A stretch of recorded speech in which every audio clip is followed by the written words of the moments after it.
So picking up in chapter 5, the sage or the preacher has observed the folly of trying to find fulfillment in drink and food and wisdom, pleasure, labor, and riches. And he shifts his focus here in chapter 5 and cautions us as we approach the Lord in the house of worship. And I'll just read just a few verses there, just the first 3 verses, and kind of would like to hear your take on that as it relates to our own context. It says, guard your steps, Ecclesiastes chapter 5, verses 1 and following.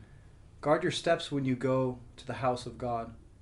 To draw near to listen is better than to offer the sacrifice of fools, for they do not know that they are doing evil. Be not rash with your mouth, nor let your heart be hasty to utter a word before God. For God is in heaven, and you are on earth. Therefore let your words be few.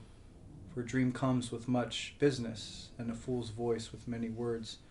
I guess my question really is, in light of this preacher's his emphasis on the brevity and the vanity of life, how should a Christian properly prepare themselves or approach the triune God of the Bible when gathering for corporate worship or coming before the Lord?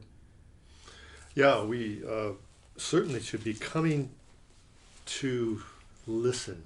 We shouldn't be coming to be entertained. That's not the purpose of coming. We shouldn't be coming to be seen or to, try to something of some self-fulfillment. It's coming to hear the word of the Lord and to not play games with God, to be serious. Another emphasis in the book of Ecclesiastes is fearing God. And a nice way of seeing that is just taking God seriously. That God is God and we're not, and that we shouldn't play around with Him. That doesn't mean there can't be humor. God made humor. I think we can use a little humor in our worship. Sure. Especially when it shows our sinfulness and how frail we are. But we're not coming to hear jokes. We're not coming to hear the pastor wax eloquent, or we're not coming we're not coming for the music.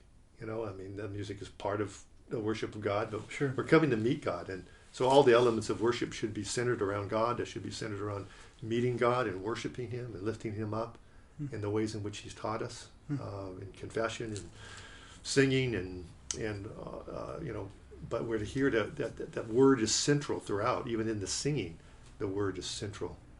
It's another way of hearing the word in a different way. So it should be, the worship of God should be word centered, and it should be God centered, and not be playing games, not be offering the sacrifice of fools and doing things just the way which feels good to us or feels natural to us, or whether that be because it's traditional or because it's it's something we like. We're to worship God His way, as He's taught us in His Word, and glory in Him. So we're coming to sit at His feet and hear His Word in word and sacrament. Yeah. That's beautiful.